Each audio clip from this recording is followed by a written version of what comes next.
আসসালামু আলাইকুম। ঈদ মোবারক। ঈদের এই খুশির দিনে আপনাদেরকে একটা খুশির আলোচনায় আমন্ত্রণ জানাচ্ছি। আমি আতিক রহমান পূর্ণিয়া।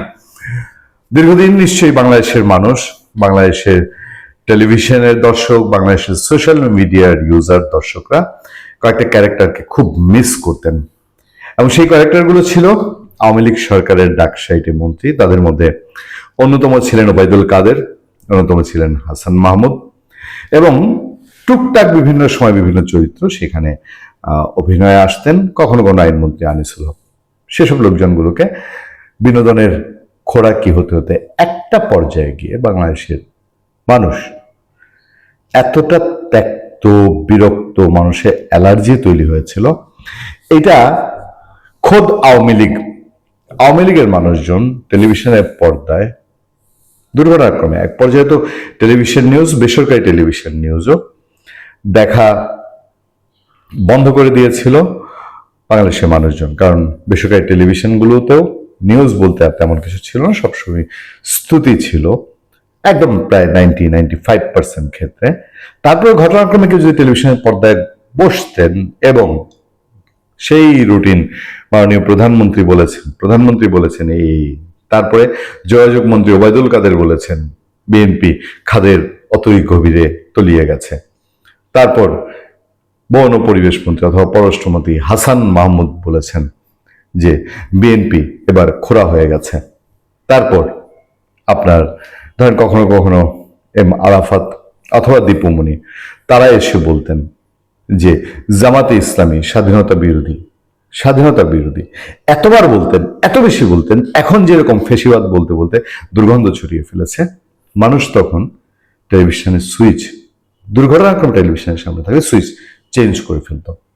এবং এতটা অ্যালার্জিতে রূপ নিয়েছিল যে ওবায়দুল কাদেরের প্রথম দিককার বক্তৃতা মানুষের কাছে কিছু বিনোদন তৈরি করলো, তার সেই স্পেশাল বাচনভঙ্গি, কবিতা সুলভ আচরণ, পরে বিরক্তির মাত্রা এতই চূড়ান্ত হয়েছে যে এইসব ঘটনাও হয়তো আওয়ামী লীগের পতনে একটা অবদান রেখেছে। সেই ওবায়দুল কাদের, হাসান মাহমুদের জায়গা কি শূন্য থাকে? বাংলাদেশ কি তাই? এই অভাবকে বাংলাদেশের মানুষকে বেশি দিন ভোগ করতে হয়েছে। তারেক রহমান একটি মন্ত্রিপরিষদ সাজিয়েছেন, আমরা বারবারই বলেছি, অনেকেই বলেছেন যে মন্ত্রিপরিষদে এমন কিছু নিয়োগ তিনি দিয়েছেন যেগুলো মানুষকে ধাক্কা দিয়েছে, মানুষ হতবাক হয়েছে। সেই হতবাগের একটি অংশ হয়েছে সড়ক পরিবহন ও যোগাযোগ মন্ত্রী শেখ রবিউল হাসানের মধ্যে দিয়ে। বাংলাদেশের আমজনতা জাতীয় নেতৃত্ব হিসেবে তাকে অনেকটা চিনতে নেই না। দেখেন, এই দেশে গুরুত্বপূর্ণ মন্ত্রণালয় যদি বলেন, প্রধানমন্ত্রী, স্থানীয় সরকার মন্ত্রণালয়, প্রতিরক্ষা প্রধানমন্ত্রীর আন্ডারেই থাকে, স্বরাষ্ট্র মন্ত্রণালয়, তারপর সড়ক পরিবহন যোগাযোগ মন্ত্রী। সেই মন্ত্রিত্বটা গেল শেখ রবিউল ইসলামের হাতে। সোশ্যাল মিডিয়া ইলেকশনের সময় তিনি প্রচন্ড অ্যাক্টিভ ছিলেন, প্রচন্ড, তার রিল ভাইরাল হতো, তখন তার নিজের টিমের করা রিল ভাইরাল হতো। সেগুলো থেকে তার এলাকার মানুষের ধারণা হয়েছিল ব্যাপারটা হয়তো অন্যরকম হবে। বিসমিল্লাহির রহমানির রহিম উনি দায়িত্ব নেয়ার পরে এক ডায়লগেই মানুষ বুঝে গেছে যে ওবায়দুল কাদের আর হাসান মাহমুদের জায়গা অপূরণ থাকবে না, এইটা শূন্যস্থান পূরণ হয়ে গেছে। তিনি যখন বললেন যে পরিবহনে আপোষের মাধ্যমে সমঝোতায় যেটা নেওয়া হয় এটা চাঁদাবাজি না, তিনি যখন এটাকে একটা সার্টিফাইড দিয়ে দিলেন, একটা ভালো রূপ ধারণ করানোর চেষ্টা করলেন, তখনই চারদিকে এটার তাৎক্ষণিক সমালোচনা করে নাই এমন কোনো সুষ্ঠু মাথার আলোচক বাংলাদেশে নাই। তারা সবাই সমালোচনা করলেন। আসলো ঈদ যাত্রা। এই ঈদ যাত্রায় তার কি কি ফিরিস্তি আছে, তিনি প্রতিদিন কি কি ডায়লগ দিয়েছেন, বাংলাদেশের মানুষকে উপহার দিয়েছেন, সেই ডায়লগগুলো আমি রিপিট করতে চাই না। তার এই যে কি বাংলাদেশের মানুষের একটা চরিত্র আছে, গণপরিবহন কম, সিট কম, এই জন্য মানুষ নাকি সেধে বেশি ভাড়া দিয়ে যাত্রা করে। তিনি এও বলেছেন যে বাড়তি ভাড়া যারা নিয়েছে বাড়তি ভাড়া আবার ফেরত দেওয়া হচ্ছে।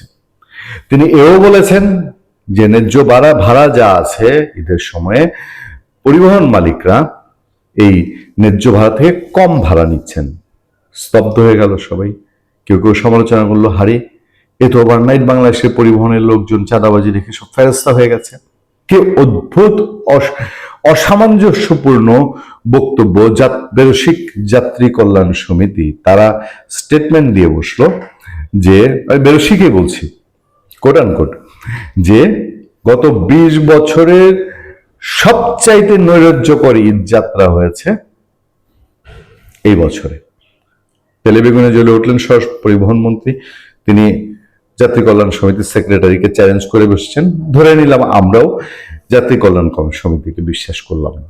সোশ্যাল মিডিয়াতে কত রিল দেখেছি মানুষের ক্ষোভ, আক্ষেপ।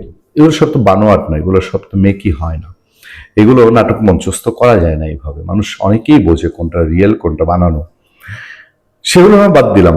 এটা তো সত্যি যে দুর্ঘটনাটি ঘটেছে উত্তরবঙ্গের রেল লাইনে। এই উত্তরবঙ্গের রেল লাইনের দুর্ঘটনা সঠিকভাবে সামলাতে ব্যর্থ হয়েছে এই সড়ক পরিবহন মন্ত্রী এবং তার দায়ী মন্ত্রী প্রশাসন। পৃথিবীর অন্য কোনো রাষ্ট্র হলে এই মন্ত্রী স্বেচ্ছায়, ইভেন পাশের দেশ ভারত হলেও, নেপাল শ্রীলঙ্কা হলেও তার মন্ত্রিত্ব ছেড়ে দিতেন 1 মাসের মাথায়, যে সরকারের উপরে আমি দায় আনতে দিব না। কারণ এটা ওভারঅল পুরো সরকারকে দায়ী করাটা এখন পর্যন্ত মুশকিল, একটা নতুন সরকারকে। সেই ক্ষেত্রে এই সড়ক পরিবহন মন্ত্রীর ঝুঁকিটা কেন বিএনপি, কেন প্রধানমন্ত্রী তারেক রহমান নিচ্ছে, এটা আমাদের বোধগম্য নয়। কিন্তু এই একজন মন্ত্রী আমাদেরকে বারবার মনে করিয়ে দিয়েছে বাংলাদেশের মানুষের ক্ষমতায় থেকে এই যে ওবায়দুল কাদের, হাসান মাহমুদের নাম বারবার নিচ্ছি, এরা যা করেছে, এসব ডায়লগ, সেই শাহজাহান খান মনে আছে আপনাদের, অ আ ক খ রাস্তায় শেখানোর জন্য বিখ্যাত। তিনি দেখাচ্ছে মানুষের যান যায় রাস্তায়, আর তিনি তার ড্রাইভার, তার পরিবহন মালিক সমিতি, শ্রমিক, এদের পক্ষ নিয়ে দেশবাসীকে তুচ্ছ তাচ্ছিল্য করেছিলেন। কি নির্দয় আচরণ, কি অমানবিক আচরণ।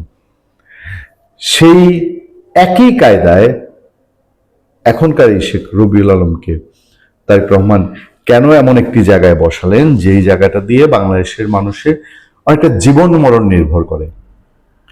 ঈদ যাত্রা কেবল বাড়ি যাওয়া হয়েছে, নারীর টানে বাড়ি গিয়েছে মানুষ, তাতে করেই এত তিক্ততা, এত বিতৃষ্ণার অভিজ্ঞতা মানুষের, এতটা বিতৃষ্ণার অভিজ্ঞতা যে এখন শেখ রবিউল আলম কিছু বললে মানুষ এটা নিয়ে ওই আগের আওয়ামী লীগের মন্ত্রীদের নিয়ে, আওয়ামী লীগের ওই জোকার মন্ত্রীদেরকে নিয়ে মানুষ যে ট্রল করতো এখন সেই ট্রল করে, এবং মানুষ বিশ্বাস করতো না তাদের কথা। আওয়ামী লীগের ওই নেতৃত্বের কথা, নেতা নেত্রীদের কথা একদমই বিশ্বাস করতো না। ওই খুব চটকদার মজাদার কিছু কথা বললে এটা নিয়ে হাসাহাসি টুকুরি হতো, শুধু হাসাহাসি হতো, এর কোনো মূল্য ছিল না। শেখ রবিউল আলম 1 মাসের মধ্যে যে ডায়লগগুলো দিয়ে ফেলেছেন, এই ডায়লগগুলোর পরে উনি যদি এরপরে আরো দ্বিতীয় পদ্মা সেতু বানিয়ে ফেলেন, তারপরেও কি মানুষ তার উপর এখন আর আস্থা রাখতে পারবে? ফলে এই মানুষটা, ধরেন যার হাতে একটা ছোট্ট নৌকার ভার দেয়া যায়, তার হাতে কি জাহাজের ভার দেয়া যায়? বাংলাদেশ একটা পরিবহন পুরো জাহাজ। তিনি ধানমন্ডি এলাকা হয়তো সামলান, সেটা সামলানো তার জন্য খুবই ভালো ছিল, তার নির্বাচনী এলাকা। কিন্তু পুরো বাংলাদেশের পরিবহন সামলাতে গিয়ে উনি কি এর মধ্যেই খেয়ে হারিয়ে ফেলেছেন না? ভালো থাকবেন, সুস্থ থাকবেন। আপনার সাথে আমি আতিক রহমান, পূর্ণিয়া।